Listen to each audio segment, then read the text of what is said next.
आज फिर देवेश नींद में बहुत ज्यादा बेचैन हो रहा था। उसकी बेचैनी उसके चेहरे पर साफ नजर आ रही थी। ना जाने इसे ऐसा क्या नजर आता है कि ये इतना बेचैन हो जाता है। ना जाने ये सपने में ऐसा क्या देखता है। देवेश का सपना घने जंगल के बीच बने हुए एक बड़े से घर के कमरे में कुछ लोगों के साथ वो किसी को बेतहाशा मारे जा रहा था। जब वो मार खाकर बेहोश हो गया, उसे पैरों की तरफ से पकड़ा और फिर उसे घसीटते हुए एक अंधेरे कमरे में बंद कर दिया।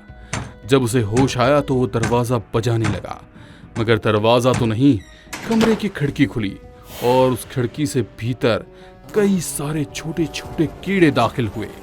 वो कीड़े उस व्यक्ति के शरीर को नोच रहे थे। दर्द के कारण वो व्यक्ति बुरी तरह से चीख उठा।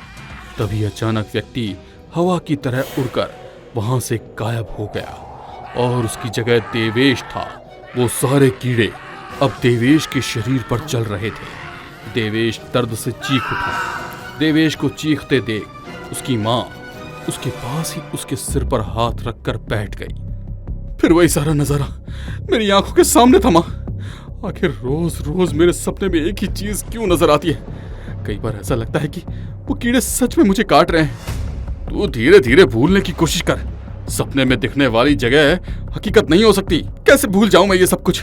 देखो, हर बार सपने के साथ मेरे शरीर पर कीड़े काटने के निशान बन जाते हैं। देवेश को ये सपना क्यों आता है, ये तो पूरी तरह से उसके परिवार के लिए एक पहेली था। अगली सुबह देवेश जब अपने ऑफिस पहुंचा तो उसके सर ने उसे अपने कैबिन में बुलाया। देवेश, तुम्हारा प्रमोशन हुआ है, मगर प्रमोशन के साथ साथ ट्रांसफर भी हुआ है। अब तुम्हें मसूरी की खूबसूरत वादियों में कंपनी का जो नया प्लांट है वहां पर सुपरवाइजर बनाकर भेजा जा रहा है। उसके ट्रांसफर की खबर सुनकर उसके माता पिता सोचने लगे, शायद हवा पानी बदल जाए तो हो सकता है कि देवेश को आने वाला रोज रोज का सपना बंद हो जाएगा।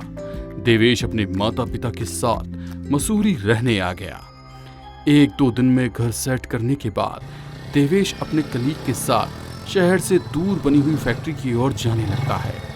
थोड़ी दूर जाने के बाद अचानक तेज हवाएं चलने लगती है। बिगड़े हुए मौसम के साथ बारिश शुरू हो जाती है।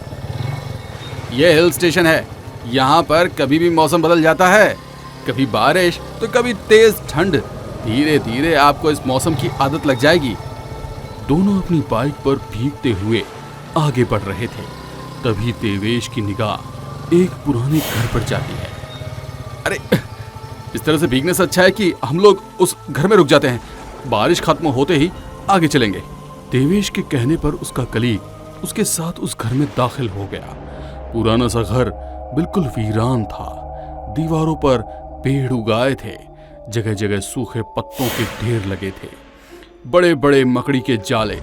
जैसे ही देवेश ने उस घर में कदम रखा, उसे लगा कि ये घर वही था जो उसे अक्सर सपनों में नजर आता था। देवेश हैरान हो गया कि जो चीज उसके सपने में नजर आती थी आज उसकी आंखों के सामने है। उसे उसका सपना आज हकीकत बनकर सामने खड़ा था। ये देख वो घबराकर पसीना पसीना हो गया। उसकी हालत खराब होने लगी। तभी एक साया उन दोनों के पीछे से निकला।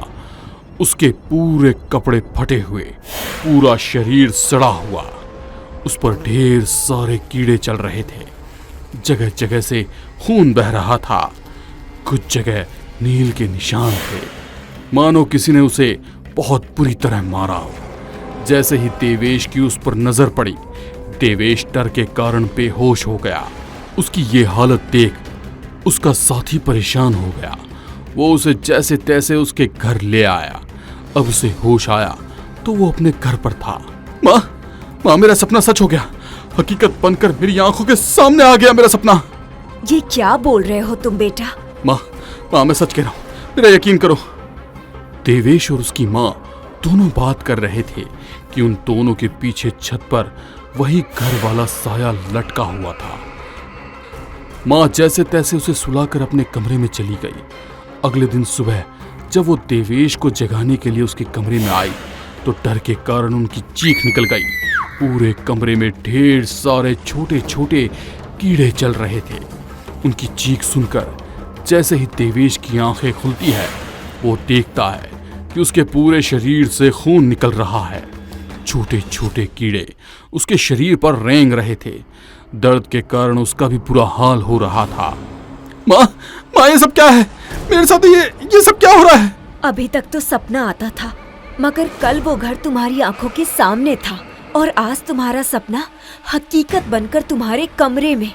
कहीं ये सब कुछ कोई आत्मा का चक्कर तो नहीं है?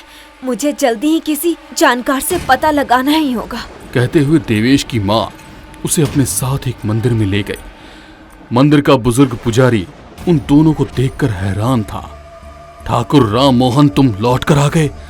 आज उसी की भविष्यवाणी सच हो गई है। अब उस घर को श्रापित आत्मा से मुक्ति मिल जाएगी। कहते हुए वो जोर जोर से हंसने लगा। उनके उस अजीब व्यवहार के कारण देवेश और उसकी मां को समझ में नहीं आया, मगर फिर भी वे लोग कुछ कड़ी जोड़कर समझ जाते हैं कि पंडित जी उसके सपने के बारे में कुछ ना कुछ तो जरूर जानते हैं। प्रणाम पंडित जी, आपकी बातों से मुझे इतना तो समझ में आ गया है कि आप देवेश के बारे में बहुत कुछ जानते हैं, जो हमारा जानना बहुत जरूरी है। कृपा करके मेरे बेटे को उसकी तकलीफ से मुक्ति दिलाइए। मुक्ति तो मिलेगी, मगर राम मोहन को नहीं, उसे तो सजा मिलेगी। मुक्ति मिलेगी इसके छोटे भाई श्याम को, जो बरसों से अपने भाई की दगाबाजी का शिकार है, अपने मुक्ति की राह देख रहा है। आप ये सब क्या कह रहे हैं? कुछ भी समझ नहीं आ रहा है। पंडित जी उन लोगों को पिछले जन्म की कहानी सुनाते हैं। ये बात उस समय की है जब मेरी उम्र करीब 18 साल की होगी। मंदिर में मैं अपने पिता के साथ पूजा अर्चना किया करता था। तभी श्याम मोहन वहां पर आए और मेरे पिता को नमस्कार करके बोले, पंडित जी, हम भाइयों का साथ में गुजारा नहीं हो सकता। आप पंचायत बुलाकर हम भाइयों की जायदाद का बंटवारा कर दीजिए। पिताजी कुछ बोल पाते उसके पहले ही राम मोहन कुछ लोगों के साथ वहां पर आ गया और अपने भाई से झगड़ा करने लगा। इस जगह का कोई बंटवारा नहीं होगा, इसका अकेला मालिक मैं ही था और मैं ही रहूंगा। कहते हुए वो अपने भाई को घसीटते हुए वहां से ले जाने लगा। मेरे पिताजी ने उन्हें रोकने की बहुत कोशिश की, मगर वो नहीं रुका। अगली सुबह श्याम मोहन के मरने की खबर आई। तब मेरे पिताजी ने राम मोहन से सवाल किया तो उन्होंने मेरे पिताजी को भी मार दिया। मरते वक्त मेरे पिताजी ने मुझसे कहा था कि नियति खुद को दोहराएगी, वक्त खुद ब खुद श्याम मोहन को इंसाफ दिलाएगा और इसके गवाह तुम बनोगे। अब शायद वो समय आ चुका है जब उसे इंसाफ मिलेगा। पंडित जी, वो तो पिछले जन्म की बात थी। अब तो मेरे बेटे का पुनर्जन्म हो चुका है, फिर क्यों वो आत्मा उससे बदला लेगी? ये तो नियति है और इसे कोई नहीं बदल सकता। पंडित जी बोल ही रहे थे कि अचानक तेज हवाएं चलने लगी। धूल भरी आंधी में किसी को कुछ नजर नहीं आ रहा था। तभी पंडित जी ने कुछ मंत्र जाप करना शुरू किया तो वो आंधी रुक गई और सामने वही साया नजर आ रहा था। वो साया धीरे धीरे देवेश की ओर बढ़ा। उसने उसकी दोनों टांगे पकड़ी और उसे जमीन पर गिरा दिया।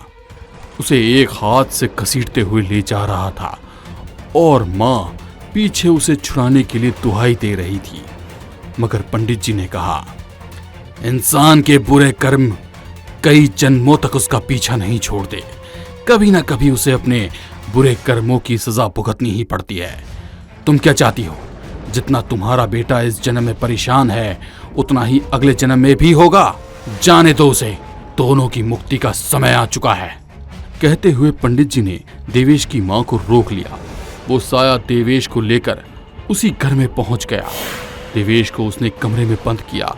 वहां पर ढेर सारे कीड़े थे जो एक एक कर उसके शरीर को नोच कर खाने लगे।